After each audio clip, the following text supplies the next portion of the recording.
Fala, meu povo, como é que vocês estão? Bom ou não? Aqui quem fala é o Davi do Além da Equação e hoje, cara, eu vou estar salvando a sua vida aí, cara. Você aí que tá em dúvida, como é que eu vou estudar pro Enem, cara, nem tá chegando, outro querem fazer o Enem no futuro, tem que fazer um simuladinho Enem aí, não sei o que fazer. Cara, se é o seu caso, fica até o final do vídeo, porque hoje eu vou estar fazendo uma questão de cada matéria que mais cai no Enem, cara. Cada matéria mais cobrada, pô, fala se não é interessante, velho. Acho interessante, né, mano? Eu tenho certeza, cara. Então fica até o final do vídeo, vê o vídeo inteiro, que tá muito bom. Que eu tô passando uma questão de cada matéria. Então, pô, tô conduzindo uma matéria específica. Pulei pra parte do vídeo que eu faço uma questão sobre ela. Porque eu vou fazer uma questão sobre todas as que mais caem no Enem, cara. Então fica atento aí, porque o vídeo tá muito bom. E vamos embora pra primeira questão.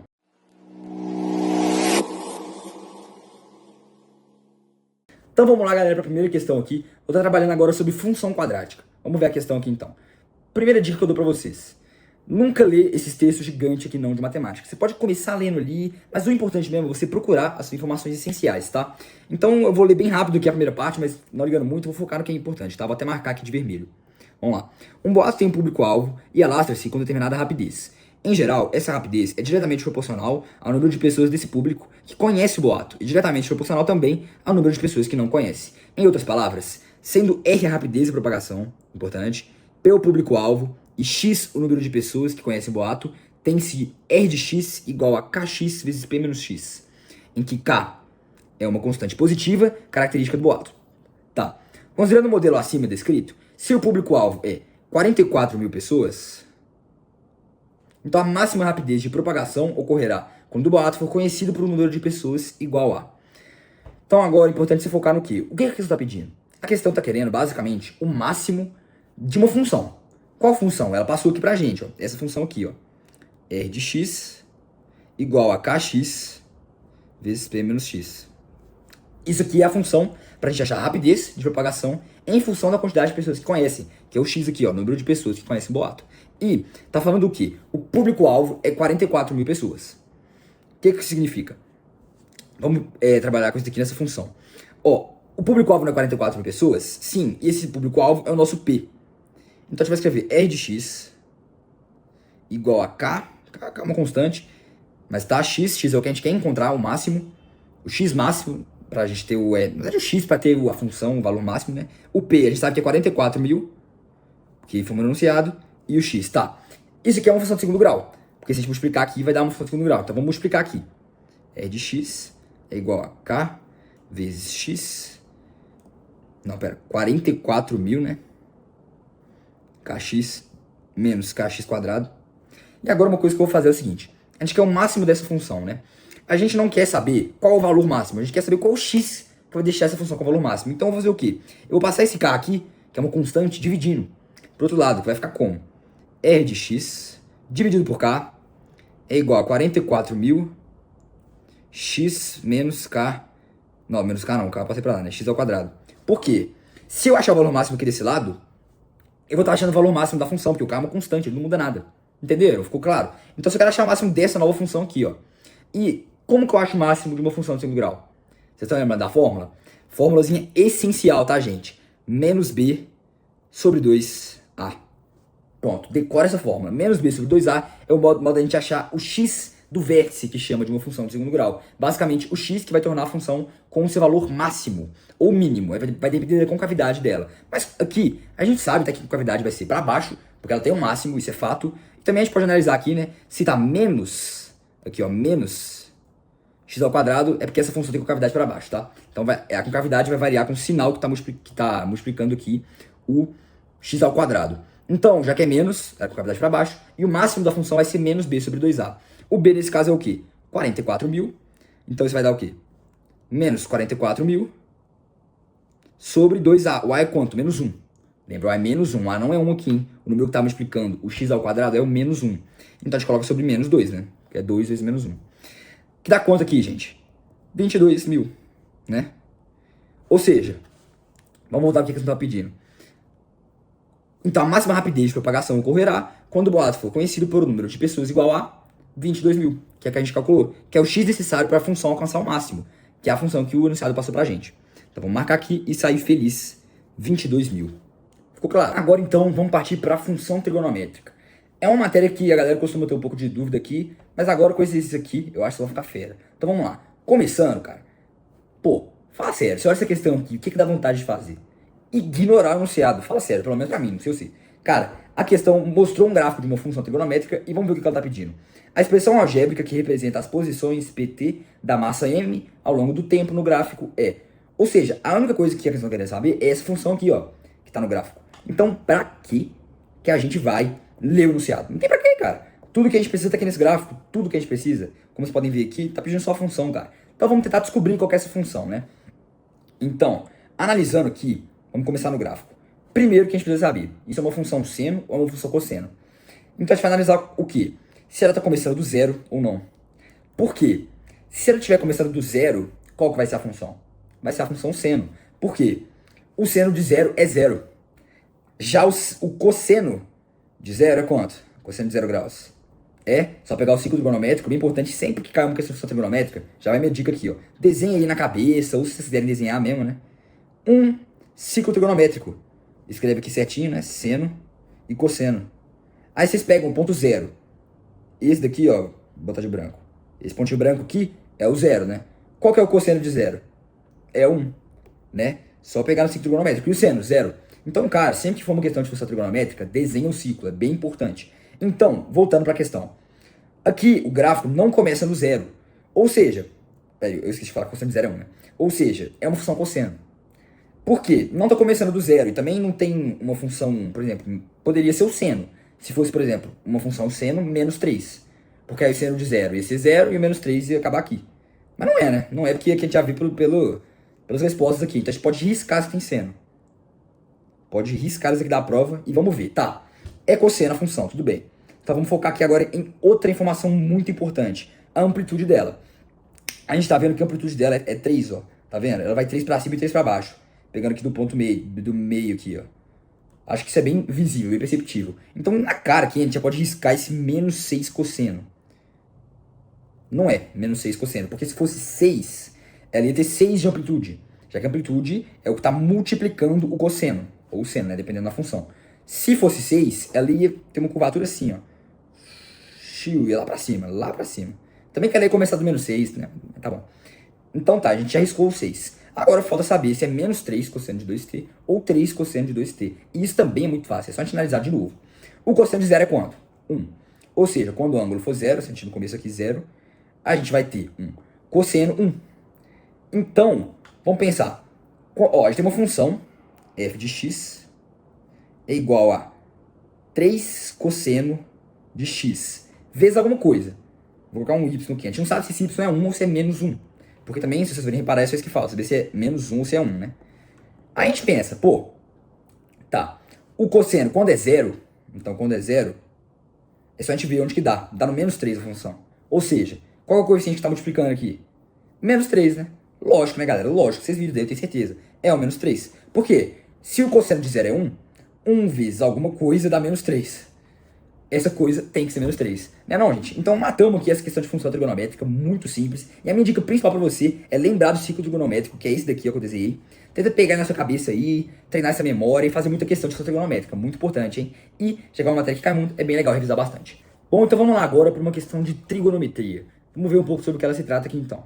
Uma matéria que a galera costuma ter um pouco de dúvida, mas ó, sem problema nenhum, e vamos lá.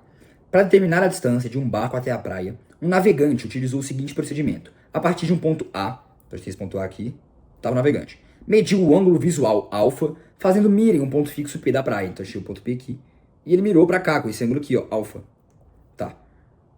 Fechou, vamos fixar essa informação. Mantendo o barco no mesmo sentido, ele seguiu até um ponto B. Então, vamos pegar essa imagem aqui e interpretar o que a questão falou. Ele estava aqui no A, estava olhando para o P, fez esse ângulo alfa e ele seguiu reto até o B. No mesmo sentido, ó. Então ele tá andando para cá, né? Que nem tem essa seta aqui, ó, a trajetória do barco. Tá. Ponto B, de modo que fosse possível ver o mesmo ponto P da praia. Tá, aqui no ponto B ele também tá vendo o ponto P. No entanto, sob o ângulo visual 2α. Então aqui no B tinha 2α aqui, tá? Facinho, fechou. Tá. A figura ilustra essa situação, tá ilustrado aqui então. Suponha que o navegante tenha medido o ângulo α igual a 30. Então a gente sabe que α igual a 30. Vamos marcar essa informação aqui que é importante. E, ao chegar ao ponto B, verificou que o barco havia percorrido a distância AB igual a 2.000 metros. Então esse AB aqui é 2.000 metros. Com base nesses dados e mantendo a mesma trajetória, a menor distância do barco até o ponto fixo P será... Então vamos lá. A questão está pedindo a menor distância do barco até o ponto fixo P. Como que a gente vai interpretar ela? A gente tem que lembrar que o barco está seguindo essa trajetória aqui, ó, em linha reta. Quando que a distância vai ser menor? Quando ele formar uma reta aqui, ó, com o ponto P, que forma 90 graus aqui, né? Também é uma reta, eu acho que é bem perceptível que quando ele estiver aqui, vai ser a menor distância. Então quando o nosso barco estiver nesse ponto aqui, vai ser a menor distância dele até o ponto P. Tá querendo saber qual que é essa distância? É um pouco difícil perceber isso assim, lendo essa questão, ela fica meio confusa. Mas é a vida. Então tem que seguir pra frente. Seguir em frente, né? Vambora aqui. Acho que achar esse valor aqui então, vou chamar de X. Tá? Muito de boa. Como que a gente vai começar fazendo aqui? Vamos pensar. O alfa, ele é 30 graus. E eu quero minimizar a quantidade de cálculo, porque prendência é fundamental. Então 2 vezes alfa é 60, né? Lógico. Tá. Como que eu vou começar fazendo essa questão? Aqui é 90 graus, hein? 90 graus. Eu vou pensar o seguinte. Esse triângulo aqui, ABP, ele é o quê? Tenta visualizar aí. Ele é um triângulo isósceles, não é? Por quê? Como que ele é isósceles? Vamos ver. Ó, a gente tem um eixo aqui, tá reto, uma reta, né? A gente tem uma reta. E tem uma linha aqui e tá separando esse ângulo 2α desse ângulo aqui que eu vou chamar de θ. Então a gente tem esse ângulo θ. Quanto que é esse ângulo? É só a gente pegar o 180 e fazer menos 2α. E a gente sabe quanto que é alfa. O alfa é 30, 2α é 60. 180 menos 60 é 120 graus. Ou seja, esse θ vale 120. Agora a gente pensa nesse triângulo ABP. Se um dos ângulos é 30 e o outro é 120, 120 mais 30, 150. Ou seja, esse outro ângulo daqui, ó, também tem que ser 30.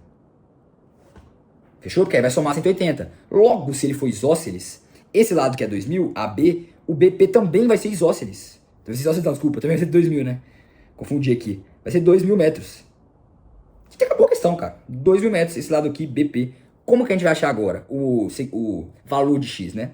É só aplicar aqui, nesse caso aqui, um seno de 60. E acabou a questão. Por quê? Seno de 60 aqui, vamos pensar nesse triângulo agora, BPA. Não, vou chamar de O. O é o ponto que o nosso barco tá? BPO, tô pensando nesse triângulo, vou pagar o resto. O resto já foi. Opa, não posso pagar tudo aqui não, né? O resto a gente já usou.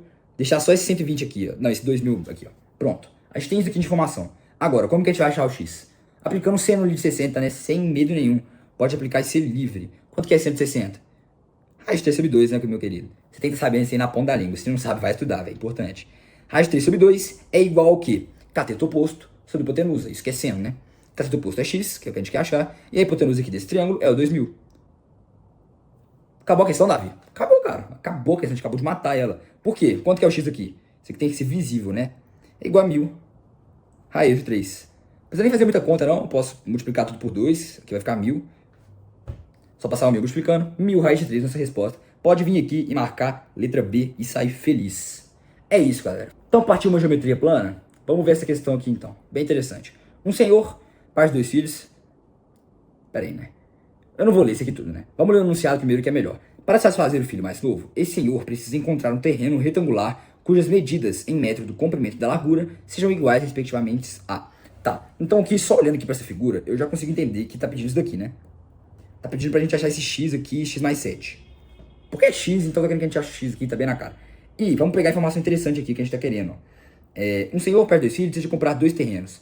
Então, tá, ele quer comprar 2 terrenos com áreas de mesma medida. Isso é bem importante. Áreas de mesma medida. Um para cada filho. Um terreno visitado já está demarcado e, embora não tenha formato convencional, como está na figura B, então tá. Um dos terrenos, que é a figura B, que tem esse formato aqui todo estranho, que eu não conheço. Se você conhece, parabéns pra você. Nunca vi esse formato aqui não.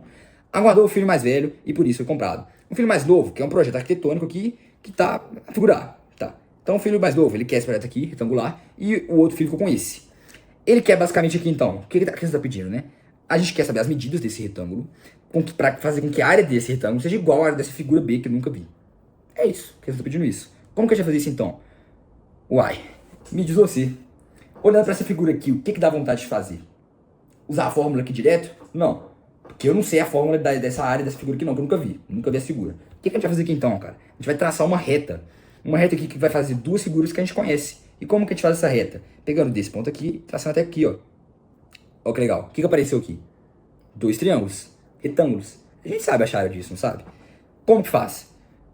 Base da altura sobre 2. Muito fácil, né? Então vamos fazer aqui. 15 vezes 15 sobre 2. Que dá 225. metros quadrados sobre 2. Eu não vou fazer a divisão ainda, tá? Que é a área dessa parte aqui. E a área disso aqui, a gente calcula também, né? 21 vezes 3 sobre 2, que é igual a 63 sobre 2 metros quadrados. A gente tem que somar, né? Para saber a área total. Então, 225 sobre 2 mais 63 sobre 2 dá quanto? 288 sobre 2, que é a mesma coisa aqui, 144 metros quadrados. Ou seja, a gente achou a área que a gente queria, né? 144 metros quadrados. Agora é só chegar aqui nessa figura e achar uma equação que faça a gente chegar aqui na área desejada, né não? Então como que a gente vai fazer? Como fazer a área de retângulo, né? Pô, só multiplicar os lados, né? Simples demais. X vezes x mais 7 é igual a 144, que é a área que a gente quer que tenha, né? A figura. Então, x ao quadrado mais 7x é igual a 144. Aqui vai dar uma função de segundo grau, né? Vocês vão ver que é tranquilinho de resolver. X ao quadrado mais 7x menos 144 é igual a 0. Vamos resolver essa função aqui, então. Rapidão, hein? Rapidão. X é igual a menos b, né? Menos 7, mais ou menos. Raiz de quanto, né? Delta. O delta é o quê? Delta é igual a b ao quadrado, 7 ao quadrado. Já vou fazer aqui, que eu não quero perder tempo não, hein? 49. É nem importante não perder tempo. Já que tem um menos aqui, vai ficar mais. Não, vou escrever tudo aqui para ficar visível para vocês. Menos 4 vezes a, que é 1, né? E vezes b, que é menos 144. Então, o delta vai dar o quê? 49. Mais, né? Já que o menos daqui tá multiplicando com esse menos aqui do menos 144. Mais 4 vezes 144, que é quanto? Vamos ver aqui, né? Rapidão, rapidex. 4 vezes 4, 6, vai 1. 4 vezes 4, 6, 7, vai 1. 4 vezes 1, 576. Isso aqui, vocês estão sabendo demais, né? Tenho certeza. 576 menos 49 vai dar... Vamos fazer aqui. 616... mais 9, 625. Ô, trem bonito, hein? Fala sério. 625. Eu tenho certeza que você sabe qual raiz é essa. É uma raiz exata, dou spoiler, hein? Qual que é essa raiz aí? Me fala. Me fala aí, meu querido. 25. Pô, raiz de 625 é 25. Decora isso daí, cara. Decora. Tem que estar sabendo, cara. Tem que estar sabendo. Então, deixa eu apagar esse cálculo aqui do delta. A gente vai ter o quê? Que o x, linha, pode ser menos 7 mais 25, né? Que é a raiz sobre 2. E o x, 2 linhas, pode ser menos 7 menos 25 sobre 2. Mas aqui a gente já para e pensa, né, velho? Esse x que a gente tá querendo é um dos lados de uma figura. Vai ser um lado negativo? Tem como o lado medir negativo? Não tem como, né, cara? Então a gente já descarta esse aqui, ó. Descarta. Tchau. Vai ter só esse aqui, ó. E quanto que é esse daqui? 25 menos 7 vai dar 16. 16 sobre 2. Não, desculpa. Vai dar 18. Opa, pode errar não, hein? 18 sobre 2 igual a 9. Pronto, acabou. X é igual a 9. Se x é igual a 9, x mais 7 é igual a 16. Letra B, 9 e 16. Pô, tranquilo, né? Então bora fazer agora uma questão de geometria espacial. Vamos lá, muito simples, hein? Me acompanha aqui então. Uma lata de tinta com a forma de um paralelepípedo retangular reto tem as dimensões em centímetros mostradas na figura. Tá, então a gente tem algumas dimensões aqui. Será produzida uma nova lata, ó, com os mesmos formato e volume, de tal modo que as dimensões de sua base sejam 25% maiores que as da lata atual. Então a base, as dimensões, que é 24 e 24, vai ser 25% maior do que a lata atual, nessa nova lata que a gente vai formar. Para obter a altura da nova lata, a altura da lata atual deve ser reduzida em... Então a primeira coisa que a gente já faz aqui é o quê? Vamos destacar aqui, né, 25% maior, as medidas da base, né, e a gente está querendo a nova altura. Pô, 25%, a gente sabe que é uma porcentagem aqui manjada, né, cara? Pra gente saber quanto que é 25% de 24, você vai fazer o quê? Dividir por 4, né? Você sabe disso, pô. 24 dividido por 4 vai dar 6. Por que é dividido por 4? Pra você que não sabe, 25% é a mesma coisa que 25 sobre 100. E se a gente dividir tudo por 25, vai dar um 4. Por causa disso, velho, acabou. Então a gente tem aqui 24 sobre 4 igual a 6. Então 25% de 24 é 6. E se a gente está aumentando em 25%, a gente está pegando esse 24 e somando com 6, que é 30. Ou seja, as novas medidas da nossa nova lata são 30 da base, né? E a gente está querendo saber a nova altura. Quanto que é a nova altura? Se o volume é o mesmo, acabou, né, velho? É só a gente igualar o volume e resolver isso aqui. Vamos ver então. E olha que eu vou fazer um tanto de simplificação, hein? Fica atento. 30 vezes 30 vezes x, o volume da nossa nova lata, é igual a 24 vezes 24 vezes x. Não, desculpa, vezes 40, né? Que é a altura da lata antiga. Agora eu vou sair simplificando aqui. 30 com 24, 15 e 12, né? Tô dividindo por 2. Fazer a mesma coisa que com esse outro aqui. 15. Agora o que eu vou fazer? Dividir tudo por 3. Então esse 15 aqui vai virar 5 e 5, vai virar 4, 4. Pô, um tanto de simplificação que eu tô fazendo aí pra salvar você, cara. Tem essa visão também, de sair simplificando antes de multiplicar. Se tu fica uma conta muito grande, cara, você fica preso nas contas aí, você não consegue fazer mais nada. Vou simplificar aqui de novo esse 5 com esse 40, aqui vai dar 1, né? E esse 40 aqui vai virar 8. Então a gente tem que x é igual a 4 vezes 4 vezes 8 sobre 5. Fácil de resolver, né? Muito mais fácil do que pegar esse 30 e fazer 30 ao quadrado, depois dividir por 24 ao quadrado, por 40 de novo. Não, cara, a gente pode simplificar e fazer isso aqui, que é muito mais fácil. Vamos resolver aqui então. Esse x vai dar quanto? Vou pagar aqui embaixo para dar espaço. Tá. 4 vezes 4, 16.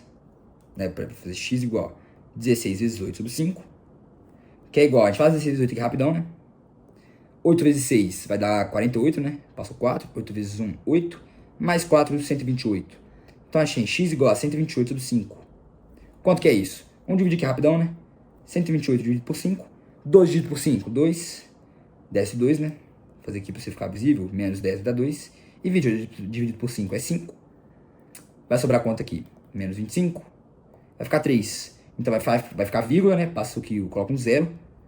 30 dividido por 5 é 6. Menos 30. 0. Fechou. Então 128 dividido por 5 é 25,6. A gente achou nosso x que a gente queria. 25,6. Agora o que a gente faz? Se a gente dar aqui no enunciado, nas nossas alternativas, não vai ter isso. Porque tá querendo saber quanto que reduziu da altura original. Então como que a gente faz? A gente pensa, né? Se a altura era 40 e agora ela passou a ser 25,6, quanto que reduziu dela? 14,4, né? Porque 40 menos 14,4 é 25,6. Então, cara, matou, regra de 3. Eu acho que você tá mais cansado de saber isso que eu, né, velho? 40 é 100%, regra de 3. E o 14,4 é x%, né? Sendo aqui. Ou seja, regra de 3, x é igual a 14,4 vezes 100, né? Que vai dar 1.440, dividido por 40, né, velho? Corta 0 com 0 aqui. 144 dividido por 4 é quanto? 144 dividido por 4. Fazer rapidão. 3. 14 menos 12. Vai ficar 2. 24, 6. X igual a 36. Matamos. Então, 36 o quê? 36%. Chega aqui, letra D, sai feliz e abraçando todo mundo. Então agora, vamos fazer uma questão aqui que pelo menos pra mim é um pouco mais fácil. Acredito pra você também, mas vai que você não sabe muito, você tem uma dificuldade ali. Cara, se for o seu caso, vamos fazer aqui uma questão de estatística. Vamos lá. Num dia de tempestade, a alteração na profundidade de um rio em um determinado local foi registrada durante um período de 4 horas. Então a gente tem um gráfico aqui, né, que tá o registro de profundidade, e a gente pode ver que varia aqui 4 horas, né? Ou seja, pegou um tempo ali de 4 horas, tá? Os resultados estão indicados no gráfico de linhas, que é o nosso gráfico aqui. Nele, a profundidade H, registrada às 13 horas, ou seja, essa profundidade aqui, ó, desse ponto aqui 13, pode projetar aqui, é H, tá? Não foi anotada, então a gente sabe que é H. E a partir de H, cada unidade sobre o eixo vertical representa 1 metro. Então, cada um desses quadradinhos paralelepípedo aqui, ó, é 1 metro, tá? Foi informado que entre 15 e 16 horas, a profundidade do rio diminuiu em 10%. Às 16 horas, qual a profundidade do rio, em metro, no local onde foram feitos os registros? Então vamos lá, vamos pensar aqui. Entre 15 e 16 horas, a gente sabe que a profundidade diminuiu em 10%. Entre 15 e 16 horas, ó. Então, peraí. Nesse intervalo aqui, ó, diminuiu em 10% a profundidade que estava aqui no 15, né? E quanto que essa profundidade estava no 15? Vamos ver, ó. Sem ter 0H, vai ser H mais 1, né? Mais 1, mais 2, mais 3, mais 4, mais 5, mais 6. H mais 6. Então chega a profundidade de H mais 6, aqui em 15 horas, e diminuiu 10%. E quanto que é 10%? Vamos ver aqui, né, velho? Só contar aqui também, ó. Se cada paralelepípedo é 1, 2. Ou seja, diminuiu em 2. A gente tem que 10% é 2. Regra de 3, né não, velho? Pra gente achar quanto que é 100% aqui. Então H mais 6 é x%. Ou o tanto que a regra de 3 é bom, hein, velho? X%. E a gente tem que 2 é 10%.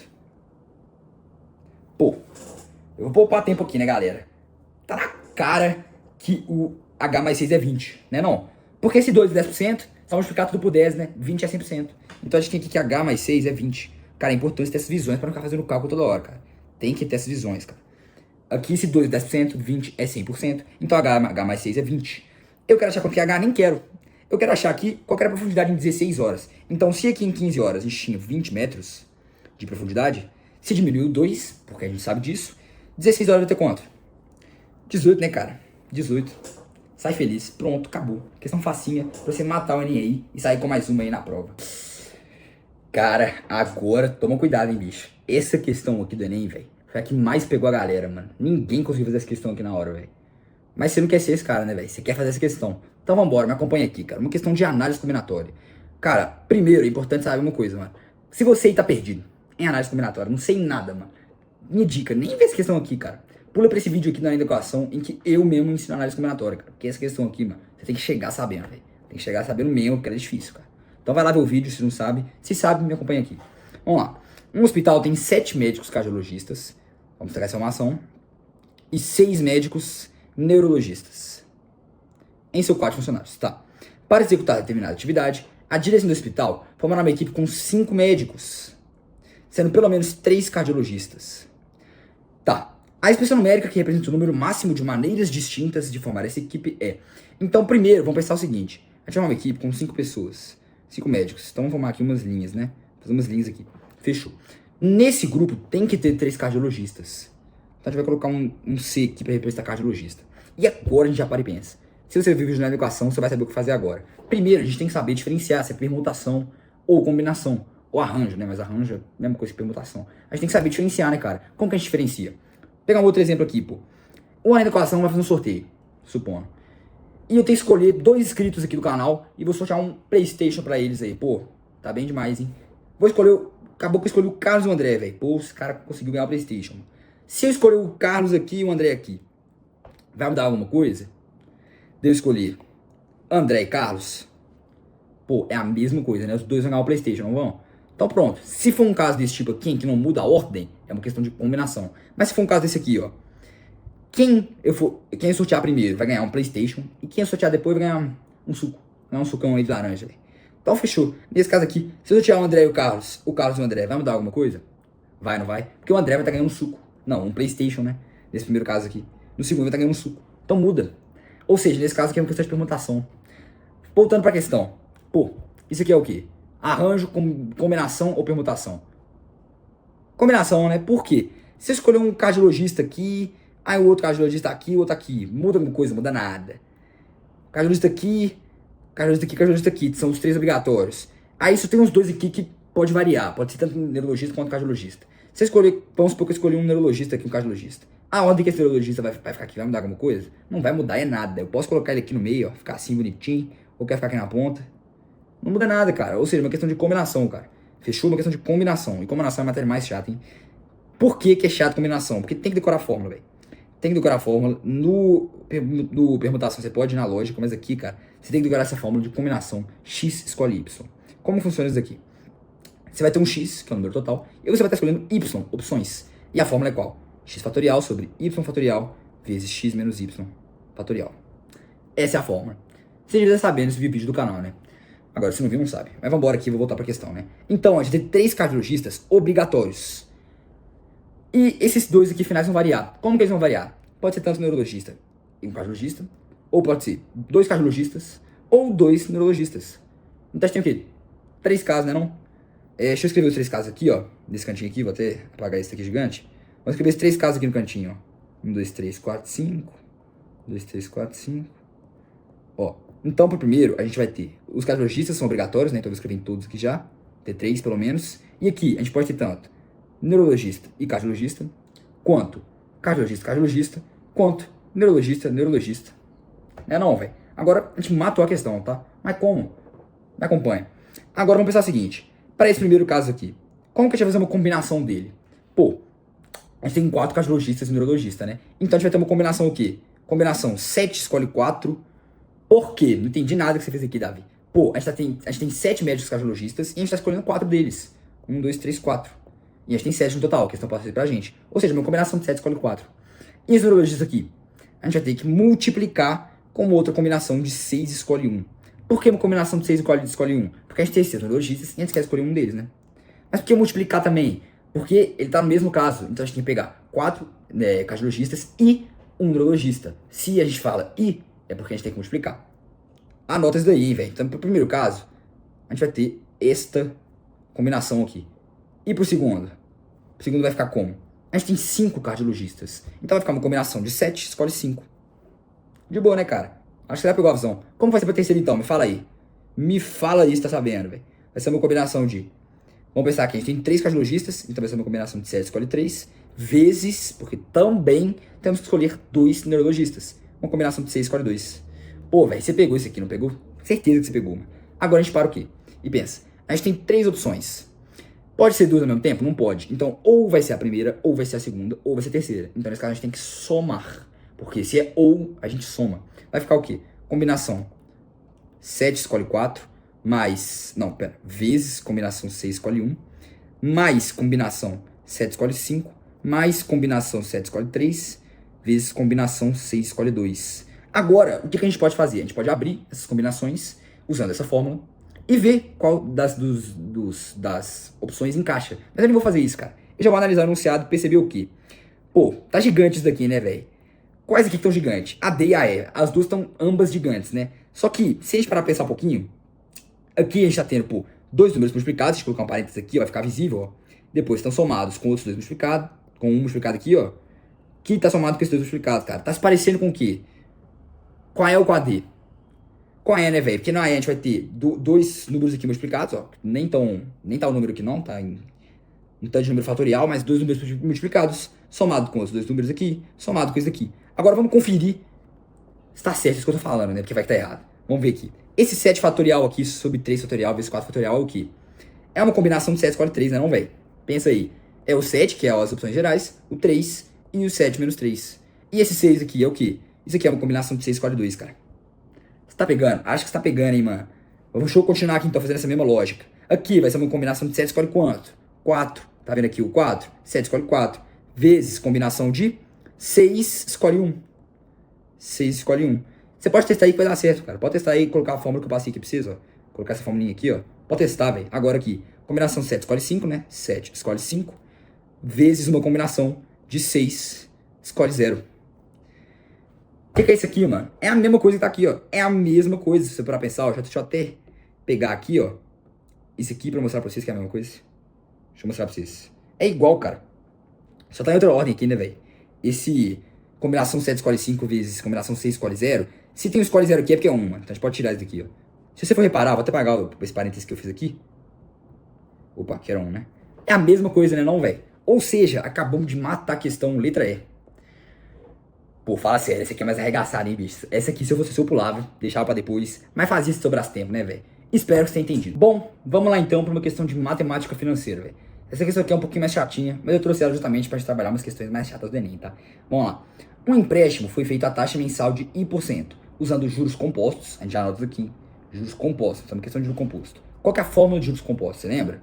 Esqueceu? Se esqueceu, é montante é igual a capital inicial mais 1 mais I, ele vai dar T. T é o tempo e a taxa. Fechou? Aqui a questão já falou pra gente a taxa, né? Taxa mensal de I%, ou seja, qual que é a taxa? É I? Não, é I%, ou seja, vamos já mudar a nossa fórmula aqui. Nossa taxa aqui é I sobre 100. I%, né? Tá.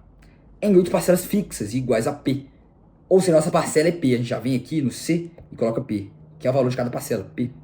E é fixo esse valor. Anota isso daí. 8 parcelas. Vou colocar isso aqui tudo destacado, que é bem importante. O devedor tem a possibilidade de quitar a dívida antecipadamente, a qualquer momento, pagando para isso o valor atual das parcelas ainda a pagar. Anota isso daí, então ele pode quitar a dívida. Após pagar a quinta parcela, resolve quitar a dívida no ato de pagar a sexta parcela. Então a expressão que corresponde ao valor total pago pela quitação de empréstimo é...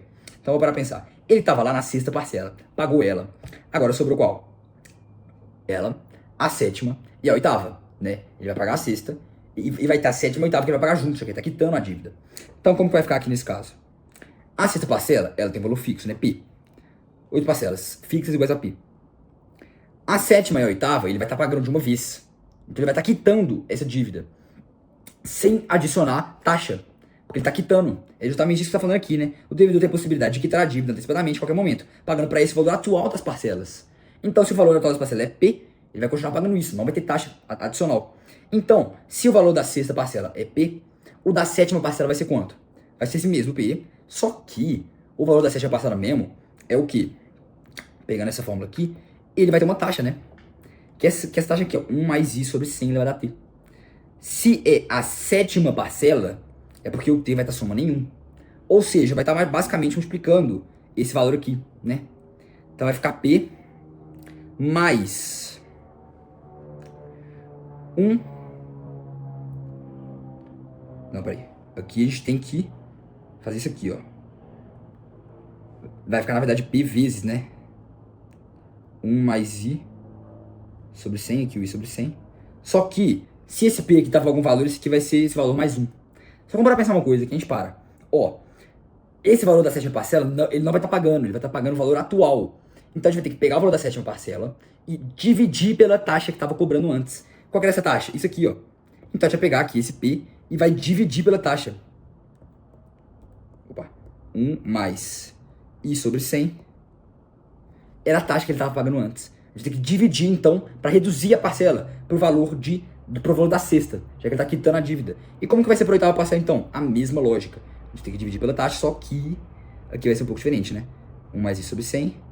Porque a diferença da oitava parcela para a sexta são duas, né? Ou seja, ao invés de ser 1 mais i elevado a 100, vai ser 1 mais i elevado a 100 ao quadrado. Deu para entender? Porque, ó, vamos voltar a nossa fórmula aqui. O t ele vai variando, né? Se o t do 6 era n, do outro vai ser n mais 2. Então a gente tem que dividir aqui pela taxa, que seria somada na oitava parcela, ao quadrado. Porque aí volta para a sexta. Então ele vai estar pagando 3 parcelas, quitando a dívida dele, e a gente pode aqui marcar. Nesse caso aqui, ó, a gente tem que bater fatorar um p, né? Mais tranquilo. 1 mais 1 sobre 1 mais i elevado a 100. A gente tem que fatorar aqui no caso, porque a questão está fatorada, né? As alternativas. 1 mais i sobre 100 ao quadrado. Isso é a nossa resposta final, ó. Vou deixar assim. A gente pode vir aqui procurar aqui, né? Vamos botar equivalente aqui. Letra A. Pronto. Deu pra entender, cara? Questão um pouco mais chatinha de matemática financeira. Essa daqui, eu não sou fã. Porém, acontece, né? Cai no Enem. Então tem que fazer, né?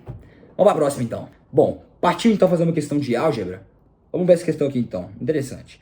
Um agricultor sabe que a colheita de safra de soja será concluída em 120 dias, caso utilize durante 10 horas por dia 20 máquinas de modelo antigo, que colhem 2 hectares por hora. Vamos destacar algumas informações importantes aqui, né?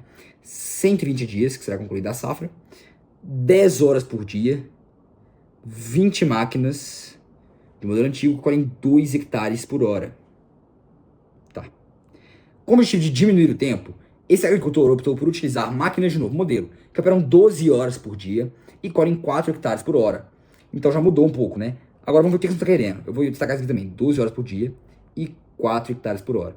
Quantas máquinas do novo modelo ele necessita adquirir para que consiga efetuar a colheita da safra em 100 dias? Bom, vamos parar para pensar aqui então. Primeiro, o que eu quero fazer? Vamos tentar equacionar tudo aqui, né? O que a gente está querendo? Vamos anotar as informações aqui. Antiga e nova. Ó, a gente tinha uma safra antiga e a nova safra. Opa, e a nova safra. Tá. A primeira foi em 120 dias. A segunda tá querendo em 100 dias. Ou seja, vamos colocar aqui 100. Só pra ficar mais visível isso daqui, tá? E ele usou durante 10 horas por dia. Já no outro vai ser 12 horas por dia. 20 máquinas de modelo antigo. 20 máquinas. Só que ele tá querendo, a questão tá querendo saber quantas máquinas vão ter que usar. Então é X. X máquinas. E cadê aqui? A eficiência das máquinas, né? Que na primeira colheita foi 2 hectares por hora. Vou colocar hectares como por hora. E a segunda é 4 hectares por hora. Agora o que a gente vai fazer? Vamos pensar uma coisa aqui. Nessa antiga colheita aqui, vamos calcular quantos hectares a gente tem no total? Interessante a gente saber isso, né? Porque sabendo quantos hectares a gente tem no total, que é como que a gente calcula isso? Multiplicando tudo. Como? Pensa comigo aqui. Ó, em 120 dias, eu vou só falando, vocês assimilam.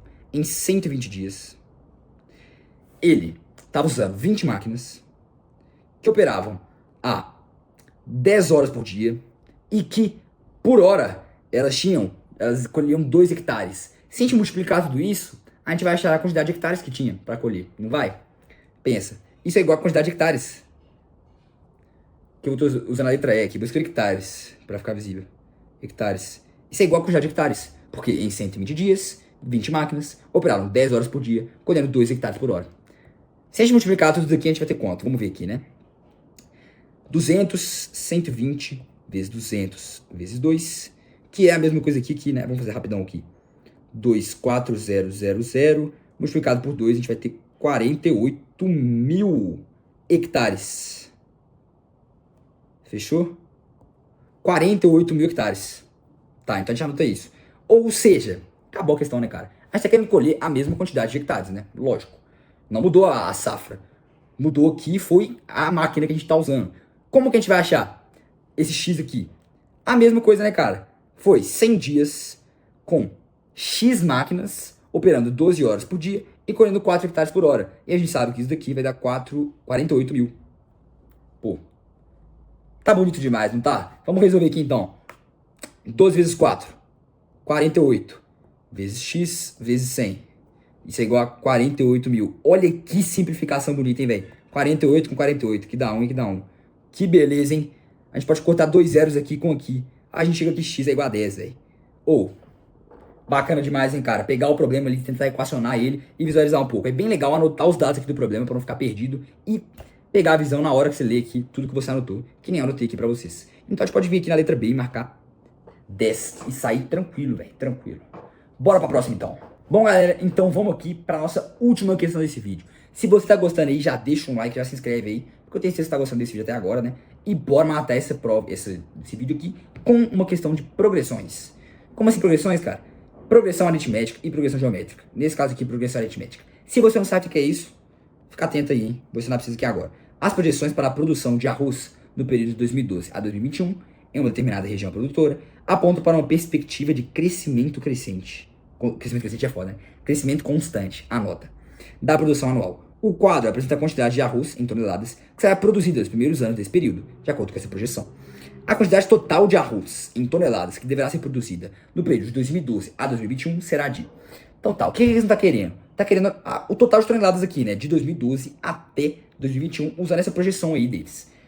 Cara, isso aqui é um PA disfarçado, velho. Disfarçado, tá na cara que é uma progressão aritmética. Se você não sabe o que é isso, eu vou te ensinar aqui agora o básico, cara. O que é uma progressão aritmética? É basicamente uma progressão de números que o primeiro, ele é somado com uma razão, e o segundo é somado com a mesma, dá o terceiro, depois somado com a mesma, dá o quarto termo. É isso que é uma PA. Nesse caso aqui, por que que é? O 50,25, para dar 51,50 é quanto? 1,25. Pode conferir aí. E 51,50 para 52,65, 1,25. E aqui embaixo, mesma coisa. Ou seja, isso aqui é uma PA. Tanto que tá falando aqui, ó, perspectiva de crescimento constante. Ou seja, tem esse crescimento constante. É tipo essa razão que a gente chama de uma progressão aritmética. E existe uma fórmula para calcular a soma dos termos de uma progressão aritmética, cara. Essa fórmula aqui mata essa questão, cara. Joga essa questão no ralo, velho. Porque antes, sem saber essa fórmula, você teria que calcular o quê? 2016. Quanto que teve usando a projeção? Depois 2017, 2018, 2019. Que saco, né, velho? É muito mais fácil a gente usar a fórmula aqui de soma dos termos de uma PA. Que fórmula é essa? Soma de n termos é igual a n, que é a quantidade de termos, multiplicado por A1, que é o primeiro termo, mais AN, que é o nosso último termo, sobre 2. Deu pra entender, cara? Como que a gente vai usar isso aqui nessa questão? Vamos parar pra pensar. Ó, o n, quantidade de termos, é quanto? É a quantidade de anos que a gente tem. 2012, 13, 14, 15, 16, 17, 18, 19, 20, 21. São 10 anos. Então 10 vezes. Qual que é o nosso termo inicial? É o 50,25. 50,25. Mas, como que eu faço para achar agora o último termo, que é o de 2021? É só a gente pegar o 50,25 e somar com a nossa razão, que é 1,25, que é esse crescimento constante, é só a gente somar 9 vezes. Você concorda comigo? Porque se a gente somar uma vez, vai ser 2012, uma vez 2013, 2014, 15, 16. Se a gente somar 9 vezes, a gente tá chegando no de 2021. Então é só isso aqui, ó, vezes 9. Isso aqui dá quanto? Vou pular os cálculos, tá? 50,25 mais... Não, vamos fazer aqui esse cálculo aqui. Vamos fazer esse cálculo aqui que de cabeça não vai estar rolando, não. 9 vezes 5. Não, de cabeça sim. De cabeça sim. Vezes 4. Isso daqui é 4. Isso aqui é 5 vezes 4. Então vai ser 10 mais 1. 11,25. É bom fazer cálculo de cabeça, hein? Já vai medir aqui pra vocês, velho. 61,50, né? Fechou. Então esse é o nosso último termo, que é a quantidade que foi produzida em 2021. Agora eu coloco aqui esse termo, né? 50 sobre 2. E acabou a questão aqui, velho. Acabou. Deixa eu mostrar pra vocês. Deixa eu mostrar aqui, velho. Esse 10 sobre 2 é quanto? 5, né? Vou estar simplificando aqui. E agora vamos somar aqui dentro. Vai dar o quê? 5 vezes 111,75, cara. É só a gente fazer essa conta aqui. Antes, a gente ia ter que fazer o quê? Achar todos os termos e somar, velho. Ou, muito mais fácil, né, velho? Sabendo essa fórmula aqui, da soma dos termos de uma PA, você matava essa questão, cara. Eu vou pular os cálculos aqui também. Isso daqui vai dar 558,75. É só vir feliz aqui da vida e marcar a letra D. Pô, galera, bonita, né, não? Então, espero que vocês tenham gostado do vídeo, galera. Já deixa o comentário aí, já curte, comenta, compartilha pra todo mundo aí que você conhece, velho. Porque é um vídeo muito bom pra você que é revisão Enem, cara. Então, espero que vocês tenham gostado aí. Já deixa o like e até a próxima, velho. Espero que você acompanhe mais conteúdos do canal. E tamo junto. Valeu!